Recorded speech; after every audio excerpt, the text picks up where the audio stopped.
The cat is not as excited. He's not too excited.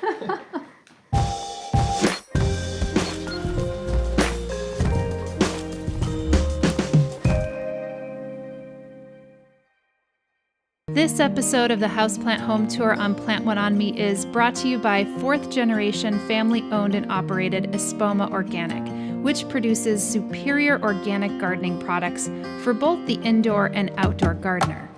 You can look out for Espoma products like their potting medium, amendments, and organic fertilizers at your local garden center and at espoma.com. Hi. Hey!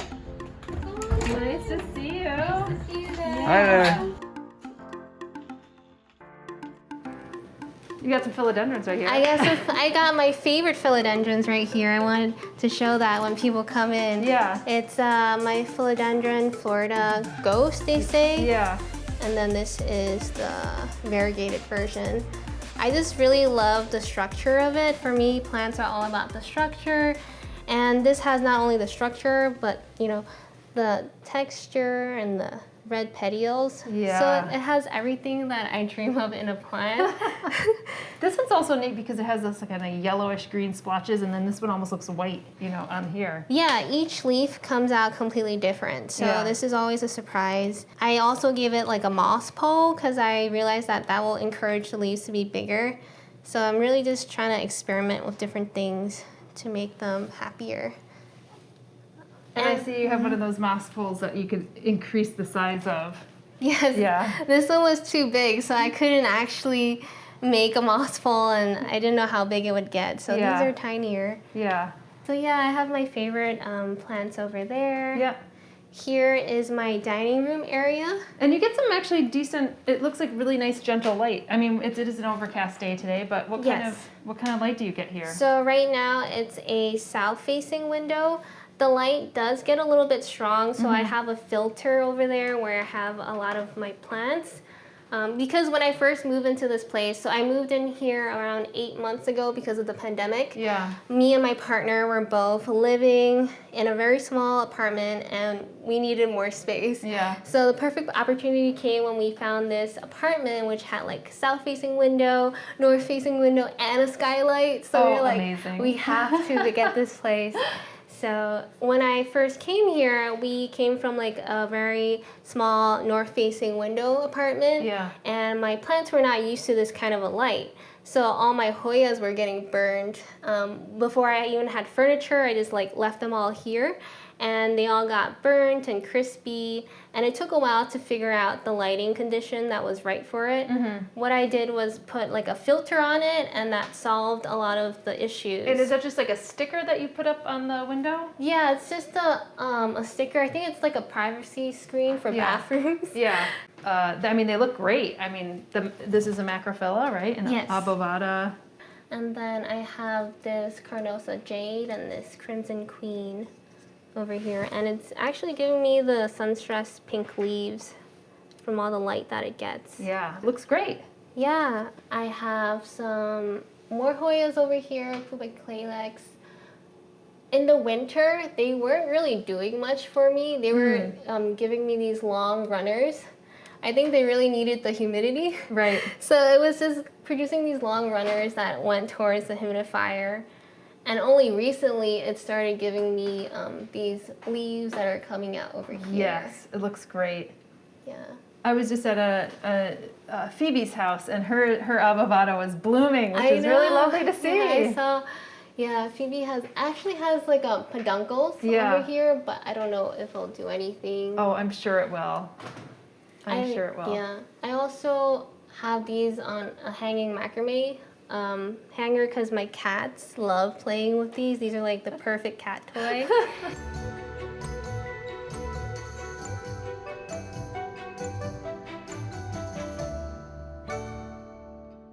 Is this a Rotunda Flora?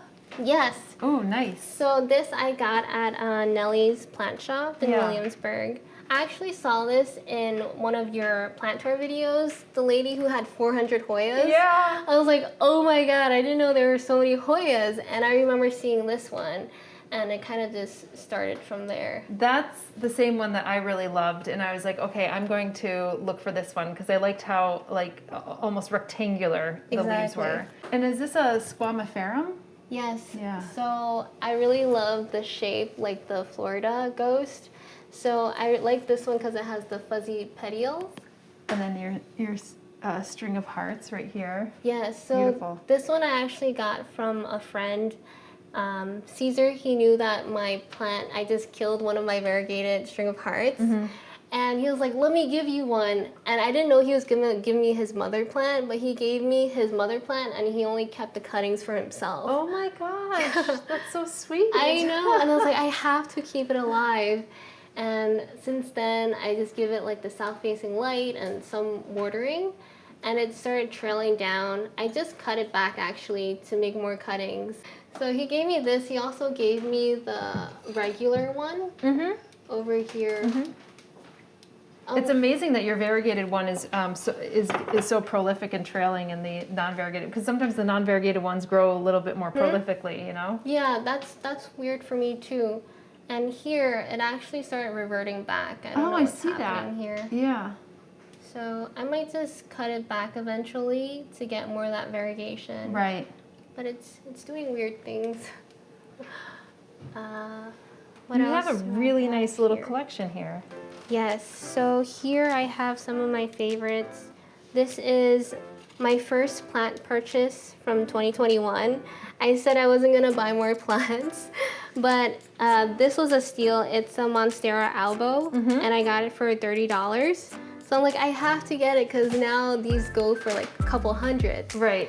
It has very low variegation. Which is probably why you got it for more affordable price, yeah. But I have high hopes for it because this is the newest leaf that came out, and it still has some variegation over here. That's great. Regardless, it still makes a really good Monstera. Yes, so. yeah, and then you could always like keep your fingers crossed. Exactly. Over here, I have my booby cactus. Love it. I got the pot first.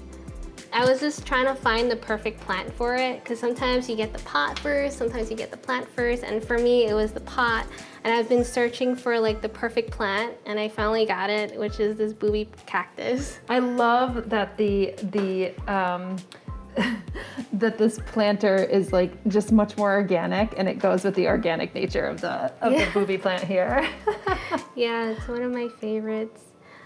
Here is a Hoya Matilda that I got from a plant swap. Super cute. Yeah, this one I got it as an unrooted cutting, and it was rotting in moss. So I only had like an inch left of stem, and I decided to do something different, and I put it in leca, and it just started rooting in a week. I put it in leca and a heat mat, and that really helped. Did you have to cut off any bits that were rotting? Yes. Or, okay, but you had enough like nodes to go around. Just enough. Yeah. It was like this much more. So I cherish this one a lot. Here I have a Monstera Stanleyana. Yeah, but elbow variegata? Yeah. Yeah. Here, this one I got it at Planted by Christy at their opening. Here's another steal that I got from Union Square Market. I saw when they had a lot of these, you know? Yeah. The Monstera Peru. I got it for $15. They're so good there. The prices are so good. They're so good. I know. And I was like, I have to get it. And this is one of the plants that my friend got there at 7 a.m. to get for me. Amazing. Yeah. Here, what else? Is this like, this is a beautiful variegation, but is this a Masoniana or what type of it? Yeah, this is the variegated version. It's beautiful variegation on this one. This one, I got it as an import from Indonesia. And when I got it, it didn't have any roots, and it was just flattened. I'm still trying to like deflatten it. Yeah. I don't know what to do to make it happier. It's just like that. Beautiful variegation though on that. I do hope that it roots up very well for you. Here we have Anthurium crystallinum. This is another plant that I imported from Indonesia because the prices here are just incredibly expensive. Yeah, and it's amazing that you could import them in from a country so far away for cheaper than the price here. Yeah, it never used to be that way. Right. 3 years ago it was not like that. And it could be a risk too, like sometimes you get plants that aren't doing so good, so there's a risk that it gets stuck in the mail too, like there's lots of things, yeah. This one took a while to acclimate actually. It was living in a plastic bag for 4 months because it just wasn't used to the temperature here in New York and the humidity level. And it was just doing so well in that bag. It had 2 leaves just being in that bag. And recently I took it out because it's spring and the rainwater, it's more humid. And it's right next to the humidifier. Exactly. Yeah. Not so bad. My plant ICU, this is where I keep all my sick plants.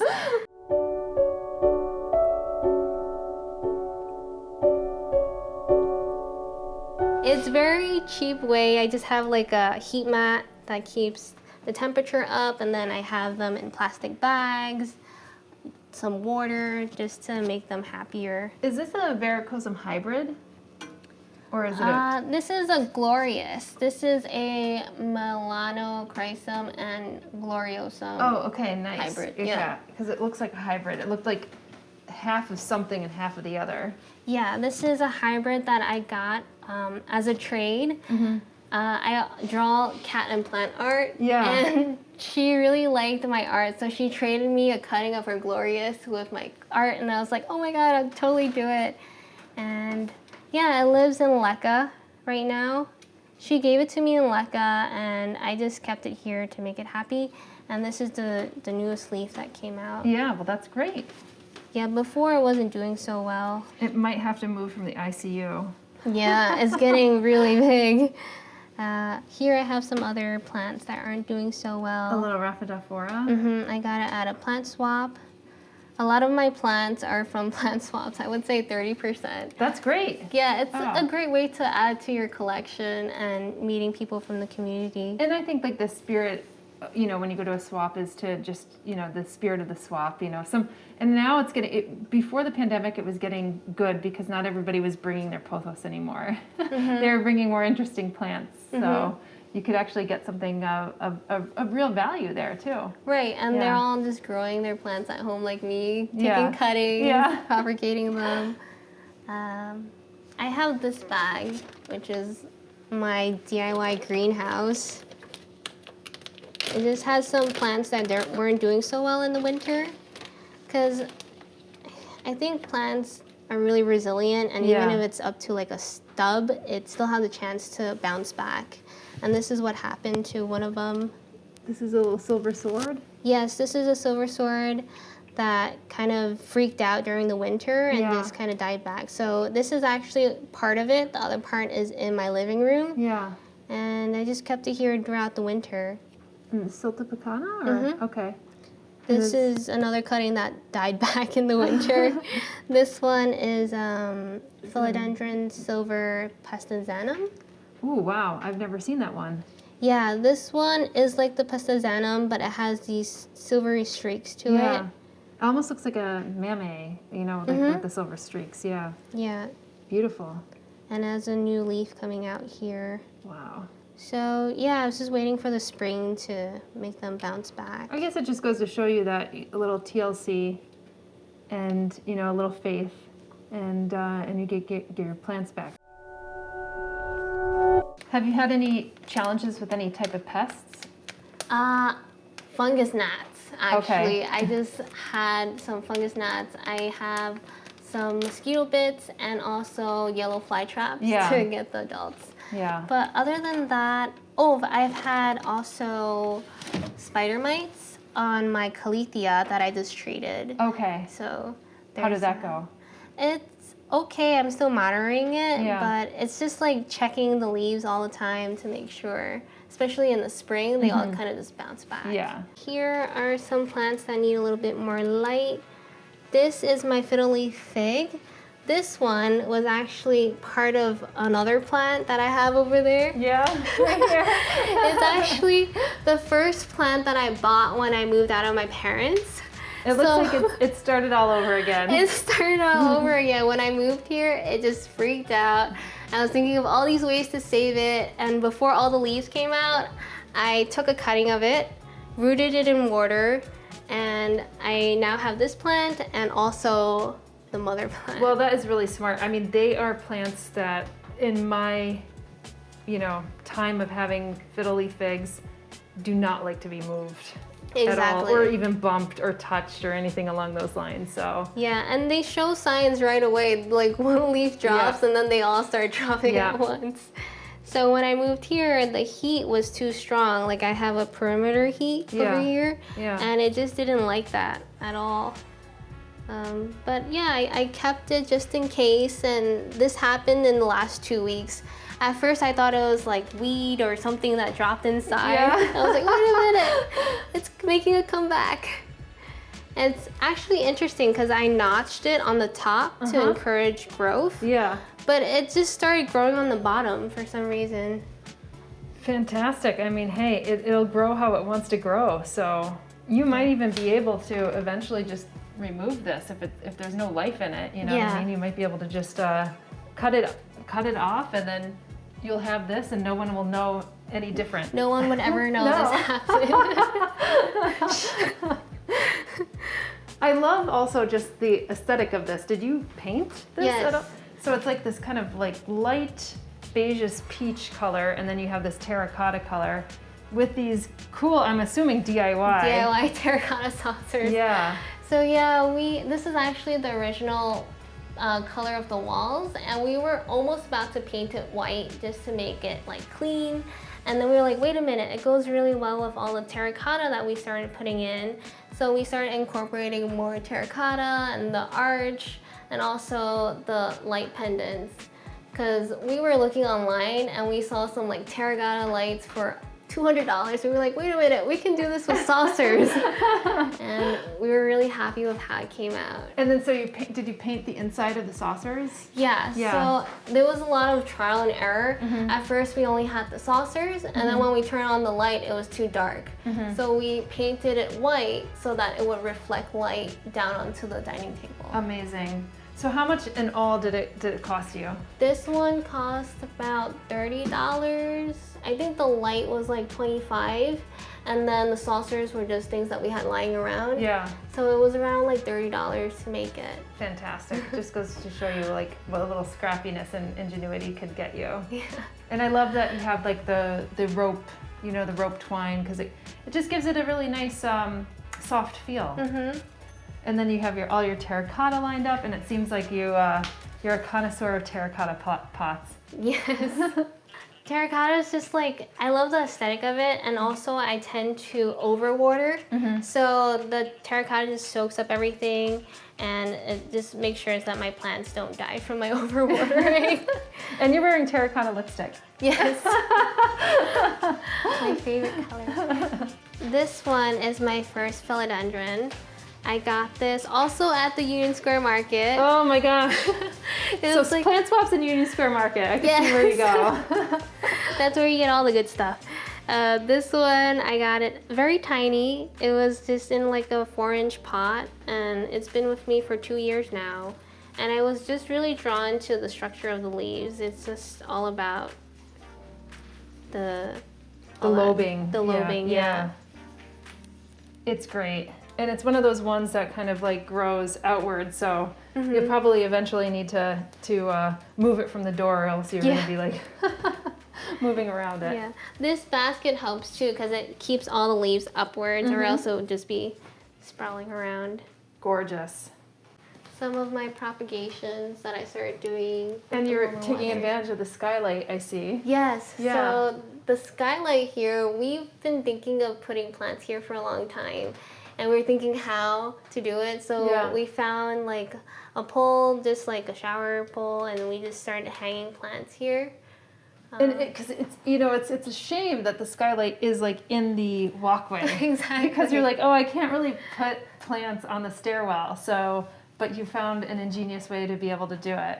Yeah, actually my partner did all of that. These are mostly his plants too. I just gave him the ideas like, what if we had plants by the Skylight? And then I came home from work one day and it was just all done. I was like, what is this? So yeah, he's like a plant daddy too. Oh. Yeah.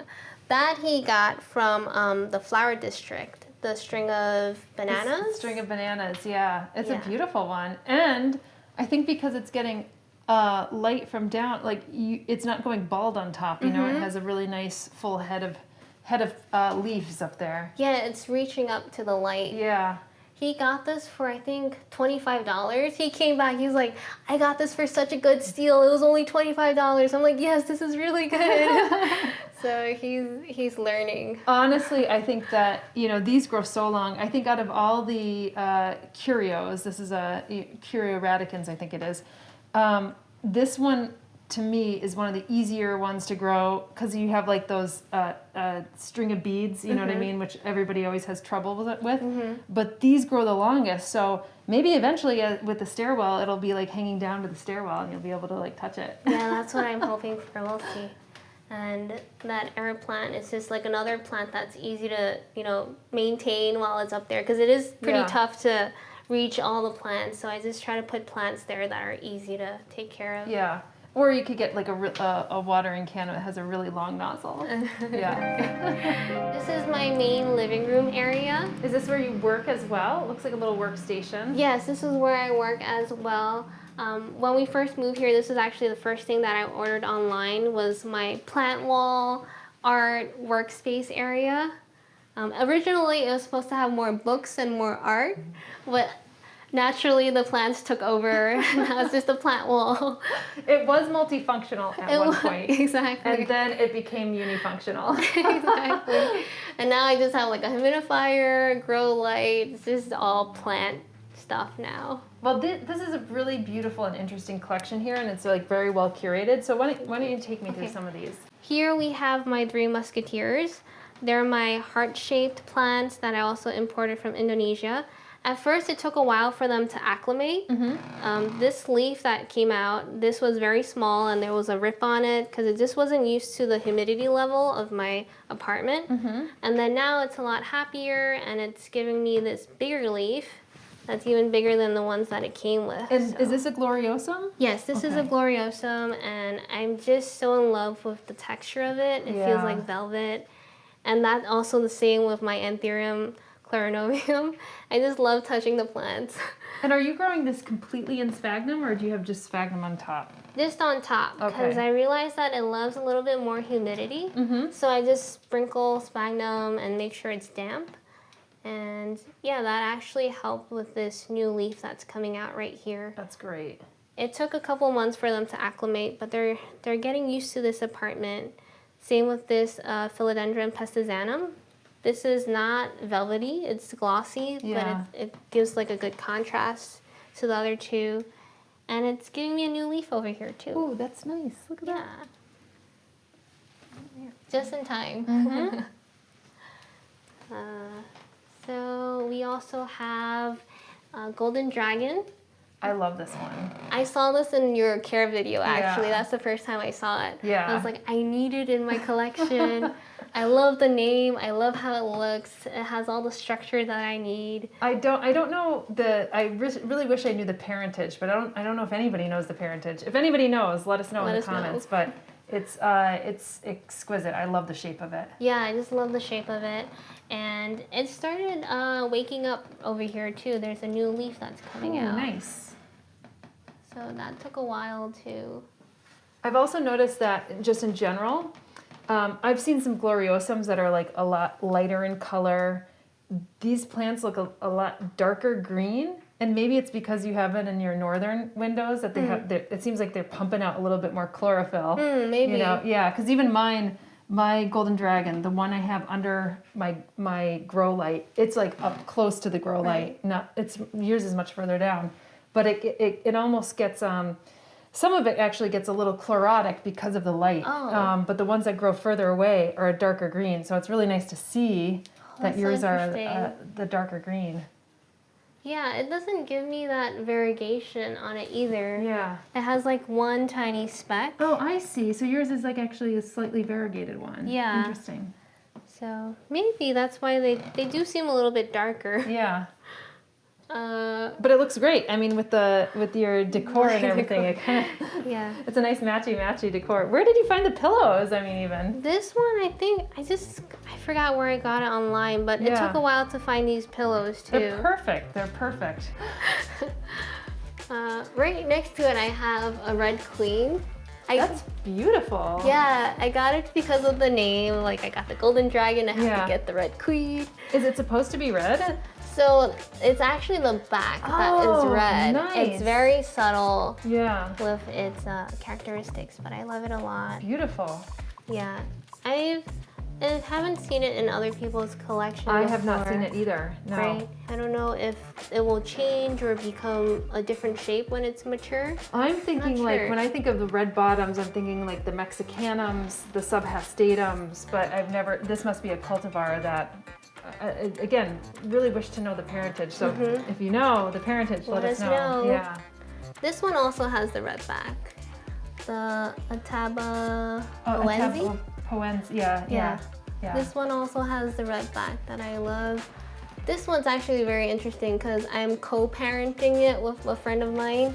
Because plants are just so expensive now. Yeah. It costs like an arm a leg to just add it to your collection. So what we do is we co-parent it, we buy it, and we chip in. And then I'm like the mom for it right now. I'm taking care of it. And when it's ready, I'll propagate it so he can have the other sibling. That is amazing. I love this like camaraderie. It's like having a roommate, but it's like a plant mate. It's a plant mate. And then it's funny too, because then it'll be like, oh, did you have this plant in your collection? If not, don't buy it, because I'm buying it. Buy something else. And we'll just like swap.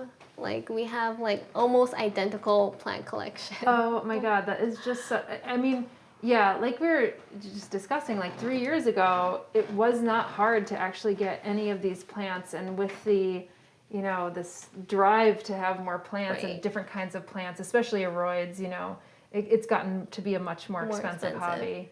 So I love this camaraderie and the partnerships that you developed through the friends. Did you meet your friend through the plant? Actually, no, this particular one, his name's Caesar. Yeah. We both went to architecture school together. And we just grew up liking plants after we graduated, and we just bonded over plants. That's amazing. Yeah. Well, good on you. Yeah. So everybody needs a plant buddy. That's a good plant buddy. We have a pink princess. Oh yeah, I can't really tell. Yeah, I almost did not recognize her. It's a problem child of mine. It's just, it keeps growing, but it's not giving me the variegation. I actually cut it back 3 times already. And it just doesn't like me for some reason. When it grows, it's like it rips itself by accident. It's just such a diva. Actually, once it did give me a pink leaf, but it was fully pink. And then it didn't survive as well. It didn't survive, yeah. So I'm like, what do you want from me? That's a bit more challenging. And then you have your Birkin here. Yes, this Birkin is from Gabriella plants. When I got it, it had very low variegation. I almost gave it away, but I was like, let me give it a chance, and I just moved it around the shelf.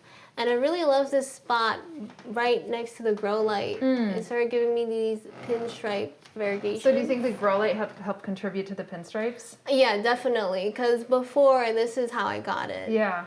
Well, Sandra, we've seen these when they're tiny growing. I don't know if you remember in Florida, we see these.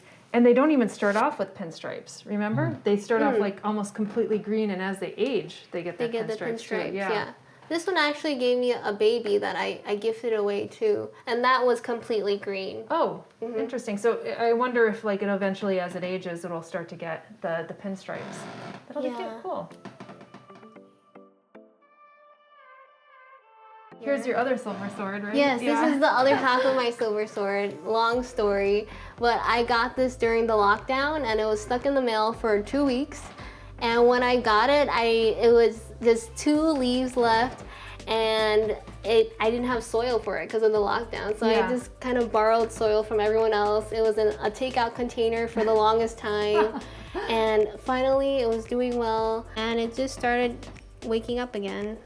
Over here. Beautiful. Oh, sorry, I'm probably going to go out of order, but is that a Stephania erecta? Yes. It's great. Mine's not giving me a stem yet. It's nice to see that yours is... It took a while to get here, actually. At first, I had it in soil, and it just did nothing for 6 months.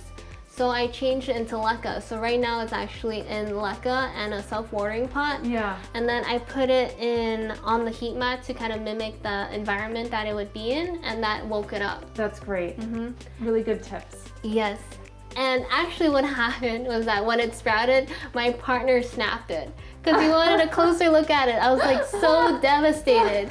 And that's why it lives up on the shelf right here so nobody can touch it. It's away from your partner and your cats, because I think it's one of those ones that could be fun for a cat to play with. Yeah. So I just keep it up there now. This mican, actually, I got this from Sander. The way I prop it up in a bowl. I saw that in his apartment. You had it propped up. I was like, that's a good idea. It's really a good idea. So now it looks a lot fuller. Yeah. So this one, when I got it, I didn't really know how to take care of anthuriums because I wasn't used to the thick roots that I had. Orchid roots. Like orchid roots. Yeah. So I overwatered it, and what happened was that the roots started rotting, and I had to put it on the heat mat to kind of evaporate some of that the moisture. Yeah. And right now this lives in total moss. Yeah. I don't have soil for this one. It looks great. I had an anthurium. Now I can't remember the species name of it. All the leaves died back. It was, I think, not a situation of overwatering. I think it was an issue of, because I had brought it in from Ecuador, and you know, but the leaves died back, and there was so much fleshiness in the root still. And now it's popping out a new leaf, and I'm like, yes, it took about a year, but the spring has come, and it's like it started to recharge. And that's the thing about plants. It's all about like experimenting, getting to know like how to take care of them, and they let you know when they're not happy. It's like, I don't like this. So yeah, he's a lot happier now. And you have some beautiful Hindu ropes. Yes. So I have the regular one and the variegated one. This one I also got from a plant swap. When I got it, it didn't do so well in soil, so I made the leap to leca, and I really love the moisture from that. I think it's giving me a new leaf right here, new growth plate. So I just keep it in leca since it's happy. Yeah. When did you start using leca? I think last year when I was trying to root the Matilda. That's when I made the leap, because I always bought it, I had it, but I didn't want to use it. I was too afraid to use something else. Yeah. And it was that challenge of making it root. That's when I started to try leca. Do you, I always, like when I use leca, it's super dusty. Do you wash it off first? Okay. Yeah, so I wash it off, I treat it, and then I just put it in like a self-watering pot and let it do its thing. That's great. Yeah. This is a mock-up on a green wall that I designed in school. And this is actually how I started getting into plants in architecture school, because I always incorporate it into my design, like greenery. But then when I took the modular green wall design class, we had to actually have hands-on experience with plants and connecting plants to like a mechanical system. And that's when I started to know like, oh, plants have really nice properties. Like it purifies the air. And like plants aren't just called plants, they're like ZZ plants, spider plants. Yeah. And I carry that kind of interest after I graduated. Well, also this is makes a nice like little tillandsia holder. You could even put like tillandsias in it. Exactly. That's what we did in school. Yeah. We had like a full-on prototype, but that one I gave to my partner. So I just kept this as like a memory. So, and you're using like a honeycomb pattern on this one. Yes. Yeah. So it has like a honeycomb pattern. And then it also has perforations here that will kind of suck all the clean air from the plants into the mechanical system of like a building. And I think my professor is still working on this project. Fascinating. Yeah. And then you have a nice little collection down here. This is where I keep my prayer plants, my caletheas. I just kind of organize it by what needs the grow light. Right. So these kind of need like low light conditions, so I keep it here. Also, like if my cat decides to nip on something, these are pet friendly, even though he doesn't do it anymore. Yeah. Like Ding used to be very interested in my plants. And it was just because he was so territorial. He didn't like new leaves. Like if he saw a new leaf, he would actually like rip it off. I'm like, what is wrong with you? And the trick I realized is that when you bunch your plants together, he doesn't realize when there's a new leaf. So that's what I started doing. Such a little diva. Wait, which one? This one? This one. Okay. He's such a diva. Ding looks like the more, even though he's sleeping right now, it's definitely more lively than me. Yeah, I got him, he's only 3 years old, so he just started to calm down a bit. He's very friendly though. And then this is where I actually do most of my feline jungle stuff. And I see that your inspiration comes from your plants and your cats. Exactly. So is that what you kind of exclusively focus on, at least right now? Yeah, actually Feline Jungle came about because I needed a creative outlet from work. Yeah. I work as like a construction manager and it's like super fast-paced, stressful. So when I got home, I wanted something that makes me happy. And for me, it's like my plants and my cats, and that's how Feline Jungle came about. Yeah, this is like my most recent collaboration. We're working together with a laser cut artist to create Feline Jungle themed earrings and hairpins. So we have like pet-friendly plants that we're taking inspiration from. This is like a Hoya Crimson Queen leaf. We have some orchids. Right here are some prototypes of the earring that I'm wearing right now. And it's inspired by the rattlesnake calathea, which is also another pet-friendly plant. So it's just like one of my goals this year to kind of showcase pet-friendly plants for cat lovers like me. Well, I also love the pop-ups behind you, like in the boxes, like the little cat pop-ups with the plants. Yeah, these are actually Instagram cat and plant accounts that I've met through my account. Yeah. There's like a lot of cat and plant lovers out there. Sometimes those two never go together, but I'm sure you make it work, you know? Yeah. Like you're saying, get them different kinds of toys, get the plants down here that are okay to eat. Yeah, it's just to understand like why they're doing it and what's making them happy. So what's interesting is that you don't have any plants along your windowsill here. So yes, this is for the cats because they like the sun too. So I make sure that they have their own space. So like they're never really trying to fight for a window spot. Because the plants took the windows out there, so like I gotta leave the windows for my cats here. And then here's your Hoya cortesii, right? That's right there. Yes, this one, it's funny because my partner got this for me. I asked him to get me the string of hearts, and he didn't know how it looked like. So he ended up bringing me this Hoya, which I still love. It's actually a lot easier to take care of. But yeah, I don't know if this was from Union Square. Maybe. Have great plants. I'm sure it was. I go there all the time. Now I know your tips. Like I'm gonna go there. I'm gonna be waiting there at like 6:50. It gives me a good excuse to run over the bridge and like have a destination to go to. Exactly, and then you have the whole day to do something else. Exactly. Here we have some snake plants. And your black ZZ. And my black ZZ here. This one actually we just got new. This is also a plant that my partner brought back. And this was putting out new leaf right here? New leaf. Very nice. I love how it turns from this like green color into this like really dark. Almost like lime green. And then all of a sudden it just transitions. I'd love to get that on like a time lapse because it takes quite a while. Right. It'd be like a long time lapse, but it'll be interesting to see how that happens. Yeah. Yeah, that's the thing. I just always like look at my plants. Like I take like hours just staring at my plants. My partner calls it like the wall of distraction because like I'm like, oh, I'm getting inspiration. But then I start checking for like pests. I start checking for like new growth, and then it just becomes hours just looking at plants grow. Well, I love how curated it is too. It's not totally overgrown or anything. So I could see that you like your space. You really like the blank space of it too, which I think really sets your plants apart as well.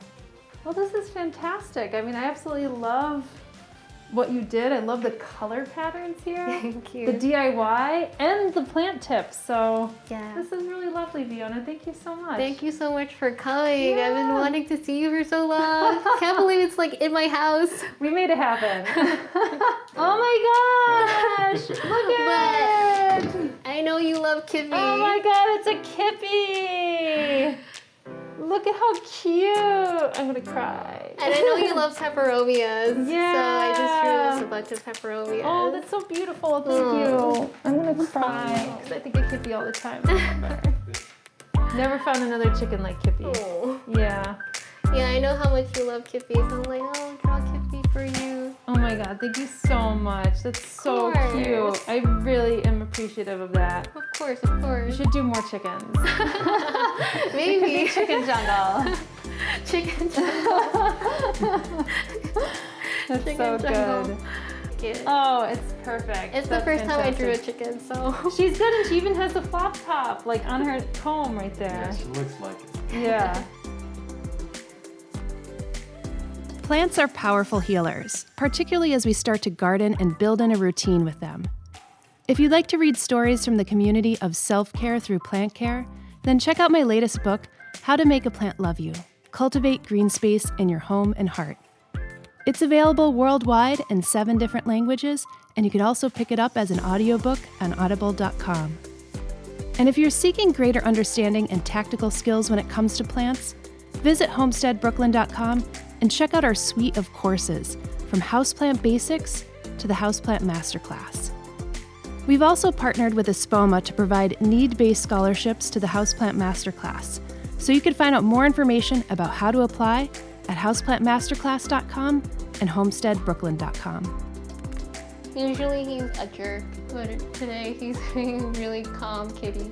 Oh, yeah. Oh, yeah. So just right there.